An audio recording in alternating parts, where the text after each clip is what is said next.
Bismillahirrahmanirrahim. Assalamualaikum warahmatullahi wabarakatuh. Selamat malam semua para pemirsa dimanapun berada. Asyhadu an la ilaha illallah, asyhadu anna Muhammadan abduhu wa rasuluh. Semoga kita semua senantiasa selalu mendapat rahmat dan ridhonya, dan selalu mendapat berkah dimanapun dan sampai kapanpun. Para murid, para santri, juga pemirsa dimanapun. Alhamdulillah pada malam hari ini guru ada kesempatan lagi untuk memberikan suatu pemahaman juga sekaligus tentang ilmu.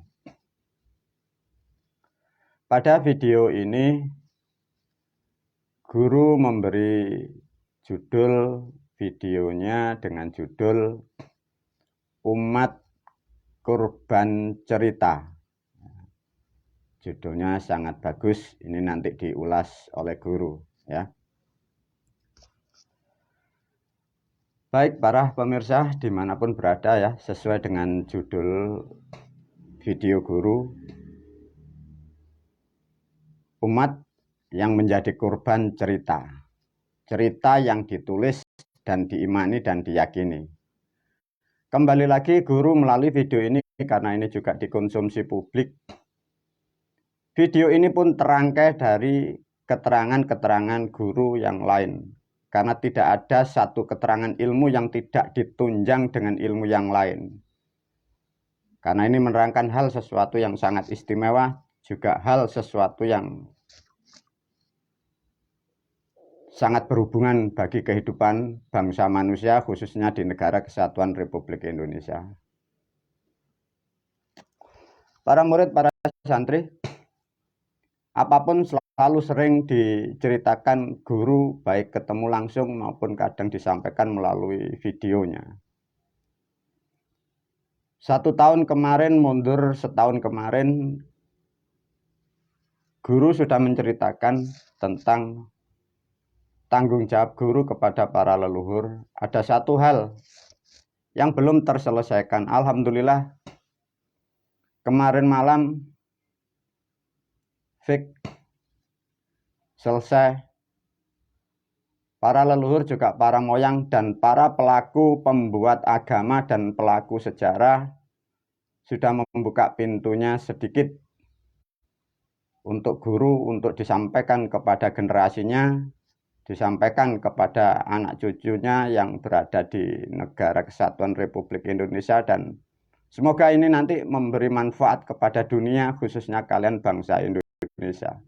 Karena ini hal pemahaman yang memang sangat sulit dan juga banyak juga nanti yang akan menjadikan manusia itu tersinggung ya. Tapi semua apapun yang dilakukan manusia haruslah bertanggung jawab ya. Sebelum banyak manusia membuat stigma atau statement menjustis guru sebagai pembicara di video dimanapun berada, melalui video ini untuk mengomenterin apapun guru selalu siap. Kalian hujat, kalian fitnah, kalian caci, aku selaku pembicara sudah aku siapkan semua. Tapi untuk membuat hujatan atau membuat kalimat yang tidak baik tentang apa yang aku sampaikan, guru melalui video ini menerangkan satu hal yang pokok bagi kalian dimanapun berada. Para murid, para santri, semuanya didengarkan baik-baik agar kalian di dunia tidak terjerumus. Rumusnya di situ. Ada pemahaman yang sangat tidak banyak manusia ini mengetahui dalam kehidupan berbangsa dan bernegara. Seperti apa yang disampaikan guru melalui videonya. Tentang memahami perilaku manusia. Perilaku manusia itu benar, itu dilandaskan dengan namanya ilmu ya. Baik kita melakukan kehidupan pribadi, kehidupan berumah tangga, bersosial, terutama apalagi berbangsa dan bernegara. Yang disebut ilmu itu adalah fakta dan otentik. Dipahamkan ya. Suatu ilmu itu adalah fakta dan nyata. Sedangkan yang terjadi di negara kita, di sosial kita, itu keyakinan kau buat menjustis orang. Keyakinan kau imani. Itu tidak sama para pemirsa, para murid, para santri, para pendengar. Anda membuat keputusan apapun mau mengatakan itu salah atau benar, kalian harus punya ilmunya. Dan siapapun yang berbicara tentang sesuatu hal untuk manfaat manusia, tanyakan aspek landasan ilmunya dari mana dan apa. Kembali lagi melalui video ini, janganlah sekali-kali keyakinan kau buat menghakimi orang. Karena keyakinan adalah halusinasi. Tapi ilmu itulah yang menjadi patokan bagi manusia untuk mengatakan itu salah dan benar. Para murid, para santri, melalui video ini sesuai dengan judulnya, guru memberi judul Umat yang Korban Cerita. Bagaimana guru yang dimaksud manusia itu korban cerita? Satu, kita ke depan akan menyikapi, kita akan masuk dalam ranah politik di negara kita dengan pergantiannya presiden. Di Indonesia, sebagai manusia kita harus pun juga mengikuti perkembangan. Tapi guru pun juga melalui video ini menyampaikan para murid dan santri juga pemirsa, janganlah terlalu masuk di dalam ranah politik. Itu nasihat guru. Carilah ekonomi untuk keluarga, jaga keluarga kita masing-masing. Karena mengapa guru? Karena di luaran sana banyak manusia itu yang tidak mengerti ilmu dan tidak punya ilmu. Semua saling menghujat, saling memfitnah berdasarkan keyakinan. Nah itu yang jadi problem di negara kita. Yang A menghujat B menurut keyakinan dia, yang B menghujat yang C menurut keyakinan dia. Tidak ditunjang dengan fakta, itu artinya tidak ada keilmuan. Itulah yang jadi problem di kehidupan negara kita, Republik Indonesia. Baik para murid, para santri, tadi malam sudah clear dari para leluhur dan para moyang, sedikit guru boleh menyampaikan hal-hal yang sangat lampau. Karena peradaban manusia, apa yang kita lakukan pada hari ini dan tahun ini, siapapun yang mengikuti kehidupan di dunia, bahwa apapun yang kita lakukan, yang kita terima hari ini, itu semua dipengaruhi oleh masa lampau, dipengaruhi orang-orang yang sudah pada kembali kepada asalnya. Lantas kalau kita tidak pandai, tidak cerdas, tidak mampu mencermati apa yang dimaksud dari orang-orang terdahulu, inilah menjadi kerusakan dari kehidupan kita. Yang jadi problem di negara kita dan di dunia, sesuatu tulisan yang ditulis orang terdahulu, kita tidak mengerti apa maunya. Sedangkan manusia di era sekarang mengiyakan dan mengimani, tidak pernah dikaji dan tidak pernah digali. Tatkala manusia banyak percaya, itu dikatakan benar. Itulah kesalahan cara berpikir di negara kesatuan Republik Indonesia. Masuk kepada substansi tentang sejarah yang dimaksud guru. Para murid, para santri masuk ke ranah keyakinan yang diimani, ini yang menjadi problem. Satu contoh guru masuk ke ranah yang sangat pokok. Di dalam keyakinan kita sejak kecil kita diajarkan oleh guru-guru kita, dididik, terutama saya pun juga, terutama kita yang beragama Islam. Satu contoh, kita diterangkan dengan sejarahnya ada pemerintahan setelah Kanjeng Nabi Muhammad SAW, ada pemerintahan Utsman, ada pemerintahan Ali, ada bahkan yang menceritakan pemerintahan ini dibunuh ini, pemimpin ini dibunuh ini, sahabat ini dibunuh ini. Dan di dalam pemerintahan sejarah agama kita, diterangkan ada perang Uhud, perang Badar, dan perang-perang. Sehingga dengan cerita seperti itu mempengaruhi manusia di era sekarang, terutama mempengaruhi bagi pendengar dan pembaca. Yang jadi pertanyaan, benarkah cerita yang ditulis dalam cerita-cerita itu? Kalau toh itu tidak seperti apa yang terjadi, lantas manusia berhalusinasi, berhayal seperti itu. Sehingga manusia itu melakukan terdogma, terinspirasi, melakukan hal-hal yang tidak baik, hal-hal yang merusak, hal-hal yang menyakiti manusia yang lain.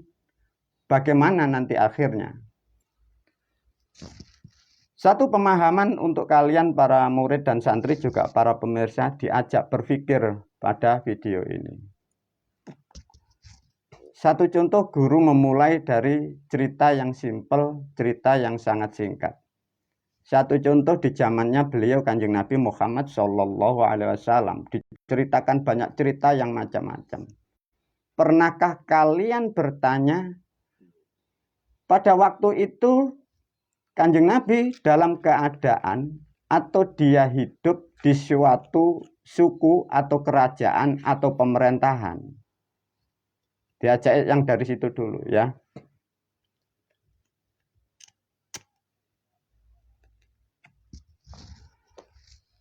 Bagi para murid dan santri yang sudah paham, bagi juga pemirsa mengerti yang dimaksud Muhammad. Ini bagi kalian yang baru menjadi murid guru agar paham. Coba ya, Kanjeng Nabi Muhammad itu lahir tahunnya sudah seperti yang ditulis orang-orang, padahal itu pun tidak tepat. Kanjeng Nabi lahir ikut di kerajaan apa? Cara berpikirnya begitu para murid ya. Ada kerajaan apa di sana?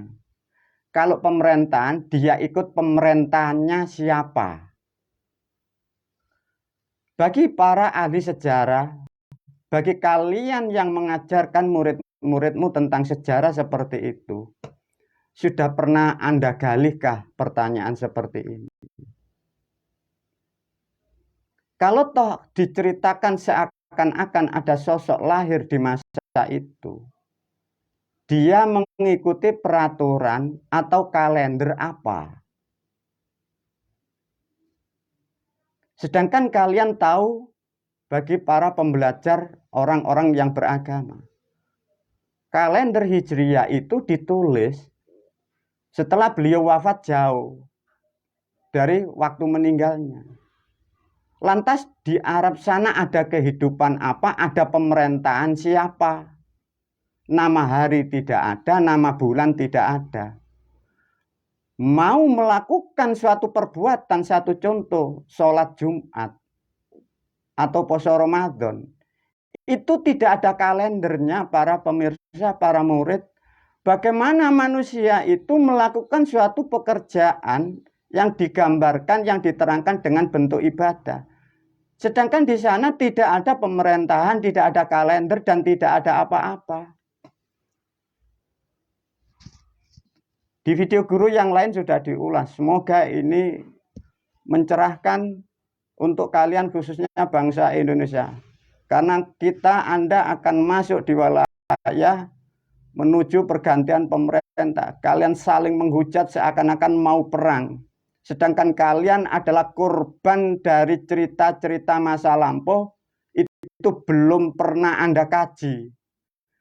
Anda terobsesi perang Badar, jihad fisabilillah. Kalian didogma orang-orang yang tidak bertanggung jawab. Pahami dulu.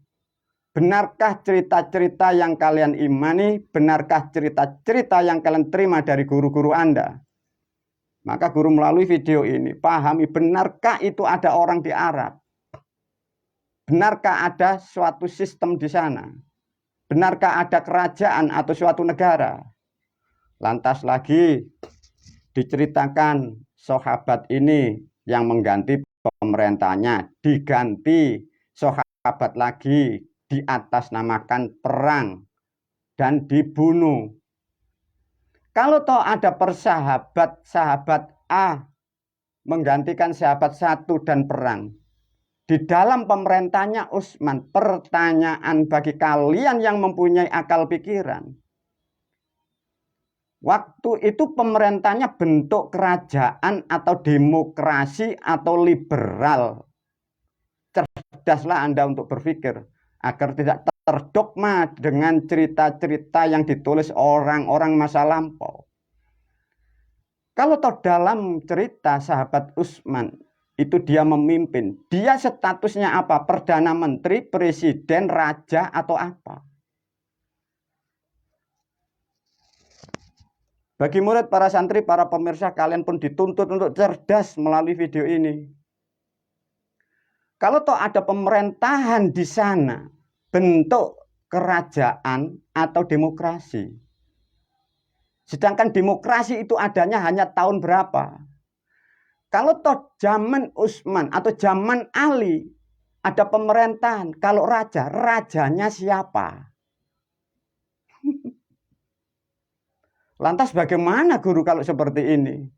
Itulah guru mulai membuka file-file lama bahwa kalian kita di masa ini, kita Anda semua terdogma dengan halusinasi cerita-cerita gambaran, kita Anda salah berasumsi. Semua belum Anda gali, kalian hanya meyakini dan mengimani. Fakta tidak terbukti. Itulah menjadikan kalian manusia yang beringas, jadi manusia yang kejam. Memusuhi orang lain tidak ada faktanya. Apapun yang tidak sesuai dengan pemikiran Anda, kau katakan salah, kafir, dan sesat. Subhanallah, sebagai manusia, bisakah Anda menggunakan akal pikiran? Di era sekarang manusia sudah dibekali alat. Ada sesuatu yang disebut internet. Cerdaslah Anda menggunakan akal pikiran. Kembali lagi pada substansi. Kalau toh zaman Utsman atau zaman Ali ada suatu pemerintahan, digambarkan adanya tidak kesepakatan sehingga terjadinya pembunuhan. Bisakah Anda menerangkan pakar-pakar agama, pakar-pakar sejarah, pakar-pakar usuluddin? Kalau toh ada pemerintahan di sana, bentuk pemerintahannya apa? Kalendernya apa? Buktikan di hadapan dunia. Kalau toh tidak terbukti, artinya Anda terdogma korban dari sejarah dan cerita-cerita. Lantas orang lain kau katakan salah, Anda sendiri pun dalam kesalahan dan tersesat.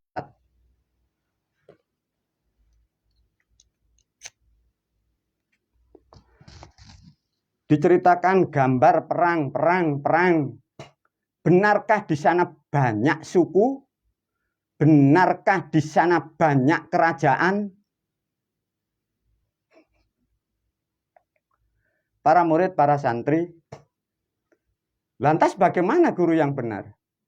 Sesungguhnya cerita-cerita yang digambarkan itu adalah cerita yang terjadi di Pulau Jawa.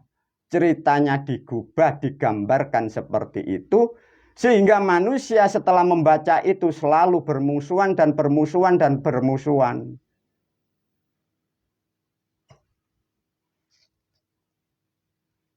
Satu contoh dengan kalimat perang Badar. Anda tafsiri dengan Badar itu kan perang besar. Badar itu bahasa Jawa. Badar itu tidak terjadi atau gagal.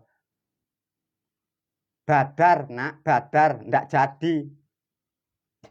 Lah kalau perang besar, kok tafsir perang dengan pasukan yang banyak, dengan musuhnya kecil, menjadikan perang yang besar. Itu kan salah kaprah. Tidak terjadi perang. Lihatlah sejarah leluhur kita. Lihatlah sejarah yang ada di bumi Pancasila, khususnya di Pulau Jawa. Kerajaan A dengan kerajaan B. Kerajaan B dengan kerajaan C. Nah, dari cerita-cerita itulah digubah nama-namanya. Diceritakan seakan-akan yang menang dari agama yang baru. Nah, itulah yang mempengaruhi pola pikir Anda sebagai generasi manusia. Sehingga kalian selalu beringin jihad. Kalian terdogma, sungguh tersesat. Semoga kalian dibukakan rahmat bagi Tuhanmu, sehingga kalian mampu menggunakan akal pikiranmu. Tatkala kalian para pemirsa diberi kesadaran, ucapkan alhamdulillah. Tatkala belum sadar, ampunkanlah dirimu kepada dirimu. Kalian mempelajari sesuatu kitab yang tidak jelas, sehingga negaramu rusak. Semua orang kau musuhi. Orang tidak bersalah kau katakan salah. Kalian dalam kesalahan yang sangat besar. Itulah para murid, para santri, kaji betul-betul cerita-cerita itu. Lantas bagaimana guru kalau sudah terjadi seperti ini? Itu nanti tanggung jawab sebagai negara. Di situ barangkali kalian pemuka agama, kalian ahli-ahli sejarah, tolong tanyakan kepada sejarawan, bahas di negara sana, bahas di parlemen negara Republik Indonesia. Benarkah cerita yang diajarkan di pondok-pondok itu? Kalau tidak terbukti bagaimana? Nah, itu juga problem. Karena pendidikan itu sudah bertahun-tahun, bahkan ratusan tahun. Satu contoh para pemirsa, diulas satu contoh. Ada satu gambaran sosok, digambarkan seorang pendekar, seorang utusan dari Tuhan, menghancurkan patung. Di video guru sudah diulas, namun pada malam hari ini diulas lebih detail. Disebutlah di sisi sosok Nabi Ibrahim alaihissalam menghancurkan patung-patung. Lantas kapaknya dikalungkan di leher patung yang besar. Pernahkah Anda sebagai manusia, ahli sejarah, ahli usuluddin, kalau toh itu patung jumlahnya banyak, benarkah di negara Arab, di Mekah, itu ada patung? Benarkah orang sana sudah mampu dan menguasai membuat kapak? Nah, itulah cerita-cerita yang digubah orang-orang terdahulu setelah kerajaan di negara ini rusak. Dibuatlah cerita-cerita itu agar mempengaruhi pengikutnya, merusak tatanan dan peranatan yang ada di bumi Pancasila.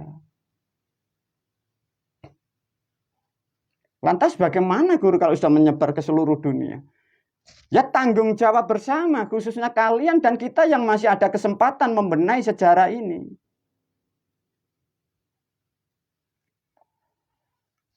Coba kalau kita mau mengkaji dengan kesadaran yang tinggi. Digambarkan ada manusia yang terbuang,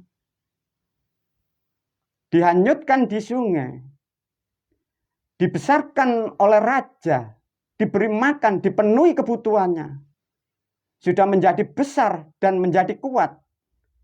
Yang membesarkan dimusuhi, rumahnya dihancurkan. Benarkah dia sosok utusan Tuhan? Ataukah dia justru anak-anak yang durhaka? Tapi mengapa kalian tidak sadar untuk membaca dari cerita-cerita seperti itu? Kalau toh memang itu utusan dari Tuhan, utusan dari Allah, tidak akan pernah ada anak dibesarkan siapapun akan melawan orang tuanya. Itulah hamba-hamba Tuhan yang terpilih.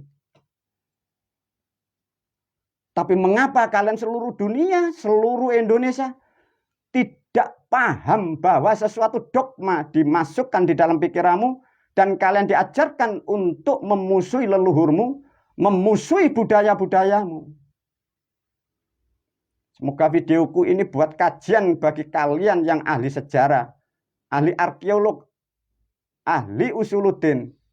Buktikan di depan hukum. Lantas bagaimana asalnya dulu guru? Guru membuka sedikit sejarah. Karena sejarah yang ada di negara kita pun juga sudah dihapus dan dihilangkan. Sehingga saya sendiri pun tidak bisa menggunakan pemahaman yang lebih detail. Satu contoh aja, satu contoh. Apa yang digambarkan manusia itu yang dilarung atau yang dihanyutkan di sungai. Ditemukan seorang pemimpin atau raja. Barangkali masih tersimpan di filenya Google atau YouTube. Carilah cerita di Kabupaten Lamongan, Jawa Timur, dalam sejarah masa lampau, itu ada manusia yang dihanyutkan kalinya Kali Lamong. Setelah itu ditemukan oleh seseorang. Dan disitulah dia dibina. Sejarah itu terjadi di Jawa Timur, di daerah Lamongan. Mungkin Anda menggambarkan Kali Lamongan sekarang itu kecil. Masa lampau itu sangat luas. Bagaimana kalau cerita seperti itu asalnya dari Lamongan, Jawa Timur, Indonesia. Lantas digubah katanya ada sang utusan Tuhan menghancurkan patung-patung, digambarkan dari negara lain. Itulah cerita-cerita yang tidak benar dan memang ada sengaja dari orang-orang terdahulu. Semoga para pemirsa, para pendengar, dari cerita sedikit yang aku ulas melalui video ini, aku mewakili para leluhurmu, juga para moyangmu yang sudah membuat cerita-cerita seperti ini. Mohon maafkan, mohon ampunkan, karena mereka pun juga merasa bersalah karena membuat cerita yang tidak bermanfaat kepada kehidupan sekarang. Beliau pun di sana dalam kegelisahan. Setelah apa cerita-cerita kita imani dan kita yakini, pelaku-pelaku pembuat sejarah, pembuat cerita, dia dalam kekecewaan. Aku mewakili leluhurmu yang di alam sana. Dan kita, Anda sebagai generasinya, dia menyampaikan kepadaku, mohon maaf leluhurmu telah membuat kesalahan yang menjadikan kerusakan di bumi Pancasila. Itu fakta yang didapat oleh guru. Lantas bagaimana kalau guru seperti ini? Kembalilah kepada apa yang diajarkan orang-orang terdahulu.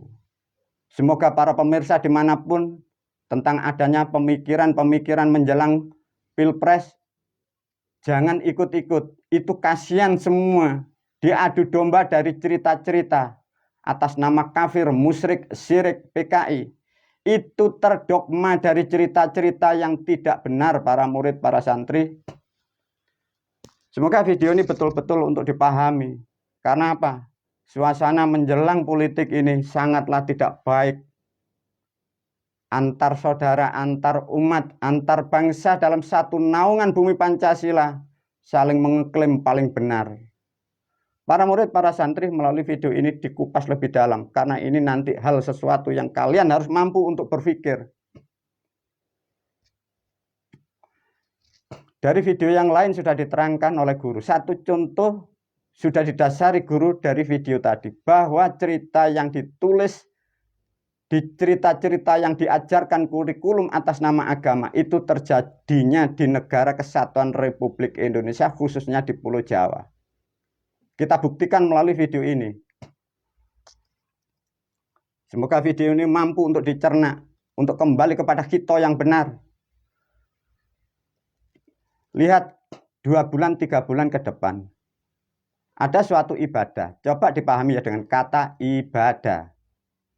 Maka video ini memang saya khususkan untuk menyambut dan mempersiapkan di bulan Ramadan. Sekarang sudah masuk menjelang Rejab, ruah poso.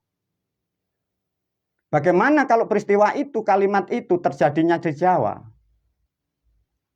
Diulas lagi oleh guru lebih dalam. Para murid, para santri, di kitab kita ditulis Ramadan. Dengarkan baik-baik. Sekarang karena bahasa berubah ditulis Ramadan. Ini nanti bahasa berubah dengan perlahan sehingga hilanglah substansi yang dimaksud. Untung di Quran belum berubah. Di bahasa Indonesia berubah, di media berubah. Tidak ditulis Ramadan, ditulis Ramadan, Ramadan. Padahal sejarahnya itu Ramadan. Menerangkan ibadah. Cara berpikirnya kalian sudah diajarkan guru, para murid, para santri. Ramadan, Ramadan di dalam kalender aboge di Jawa bulan ke-9 itu disebut bulan poso. Bulannya bulan poso, bukan orangnya. Digubahlah oleh leluhur kita masa lampau agar menjadi budaya. Niatannya baik, maksudnya leluhur, tapi salah guna dan salah pemahaman. Digubah, diberi sanepan namanya Ramadan. Diterangkan roh itu bayek, wadon itu orang tua, bulan ke-9 dimaknakan 9 bulan di kandungan, dimaknakan itu poso. Nah, digubah dijadikan ibadah tidak makan, tidak minum. Nah, itulah yang terjadi kesalahan sampai sekarang. Yang lebih parah lagi, sesuatu hal yang salah dipaksakan kepada orang lain, dipaksakan kepada negara, kepada agama-agama yang lain. Orang yang melakukan kesalahan minta dihormati karena tidak ada yang mengerti apa yang dimaksud Ramadan itu. Para murid, para santri, Ramadan dulu itu diberi gambaran oleh leluhur kita. Diberikan satu kalimat. Ada yang nyebut mocopat, ada yang nyebut sebagai lagu, sebagai pengingat. Satu contoh. Dosa ngangsasi aku diemban dening ibuku ing Madaharan.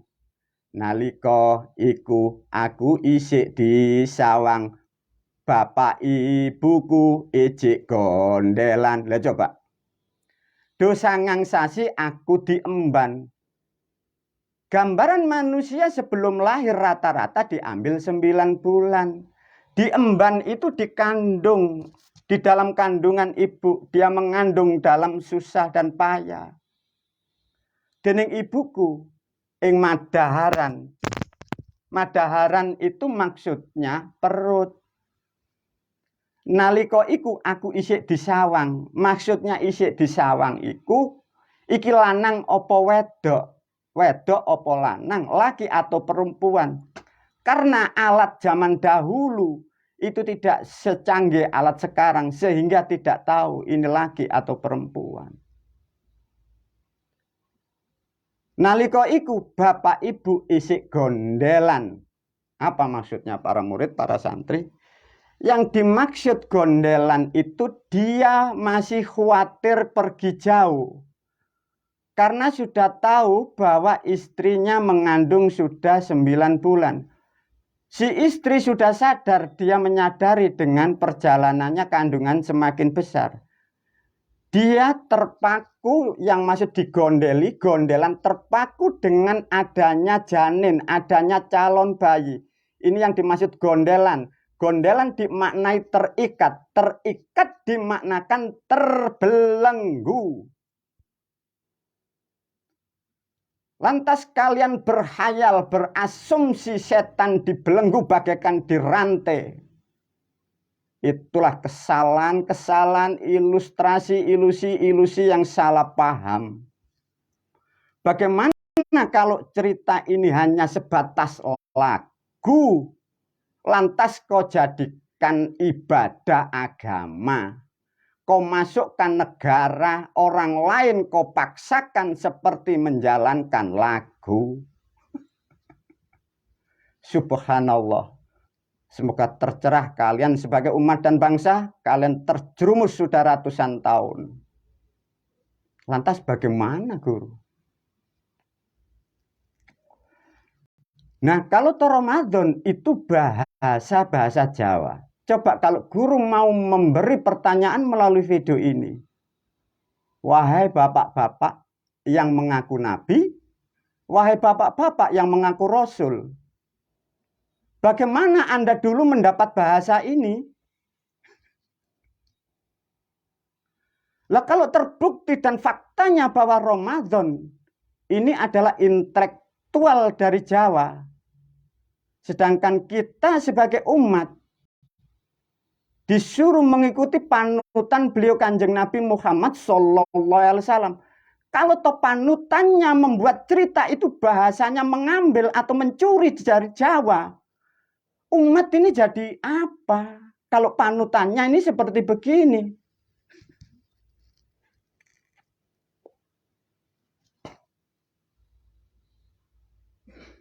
Semoga tercerahkan kalian para pemirsa. Kita sejak kecil kan dididik, panutan kita adalah beliau Kanjeng Nabi Muhammad SAW. Lantas bagaimana substansi perintah ibadahnya ini lo mengambil dari Jawa?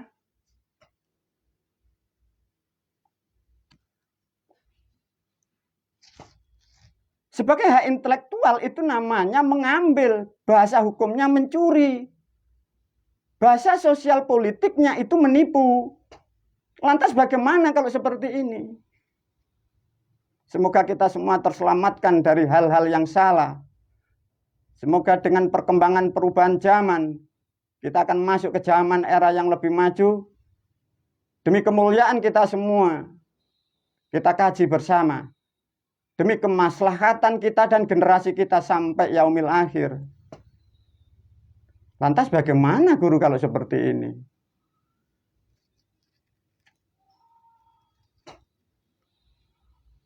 Dimatangkan lagi kalau tidak percaya. Lihatlah di dalam kitab sucimu.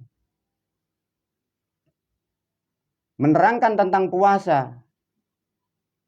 Masih ingatkah dalil-dalilnya? Ya ayyuhalladzina amanu kutiba alaikumusiyam kama kutiba alal ladzina min qablikum la'alakum tattaqun. Dan kalian berpuasa seperti orang sebelum kamu. Artinya apa, guru? Artinya semua manusia itu berpuasa di kandungan ibunya masing-masing. Dan orang-orang terdahulu semuanya berpuasa di kandungan ibunya masing-masing. Diterangkan di dalam kitabmu min qablikum la'alakum tattaqun.